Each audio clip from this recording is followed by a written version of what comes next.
বুধবার রাতে হায়দ্রাবাদ আরটিসি ক্রসরোডসের সন্ধ্যা থিয়েটার আল্লু অর্জুনের বহুল প্রত্যাশিত চলচ্চিত্র পুষ্পা 2 এর প্রিমিয়ারের সময় ঘটে গেল একটা মর্মান্তিক ঘটনা। ভক্তদের অভ্যর্থনা জানাতে আল্লু অর্জুনের আগমনে বিশৃঙ্খলা সৃষ্টি করে, যার ফলে পদদলিত হয়ে মৃত্যু হয় একজনের এবং বেশ কয়েকজন আহতও হয়। বুধবার রাতে হায়দ্রাবাদ আরটিসি ক্রসরোডসের সন্ধ্যা থিয়েটারে আল্লু অর্জুনের বহুল প্রত্যাশিত চলচ্চিত্র পুষ্পা 2 এর প্রিমিয়ারে আসেন আল্লু অর্জুন। প্রিমিয়ারটি দেখতে এবং আল্লু অর্জুনকে এক ঝলক দেখার জন্য ভক্তরা প্রচুর সংখ্যক জড়ো হয়েছিলেন। তবে যাই হোক, অভিনেতা অনুষ্ঠান স্থলে প্রবেশ করার সঙ্গে সঙ্গে উপচে পড়ে ভিড়। সেখানে নিমেষের মধ্যে চরম বিশৃঙ্খলার সৃষ্টি হয়। ধাক্কাধাক্কিতে অনেকে একে অপরের ওপরে পড়েও যান। এ সময় আচমকাই পদদলিত হয় বেশ কিছুজন। জানা গেছে আল্লু অর্জুন স্ক্রিনিং এর সময় মতো পৌঁছাননি, আর এই কারণেই ভক্তদের ভিড় আরো বাড়তে থাকে। আল্লুর অনুষ্ঠান শেষে সন্ধ্যা যখন প্রেক্ষাগৃহে পৌঁছান,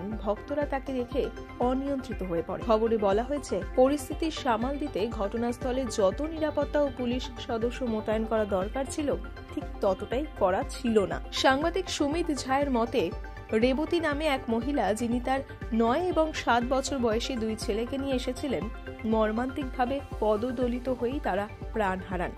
তার সন্তানরা আহত হয়ে হাসপাতালে ভর্তি হয়েছে।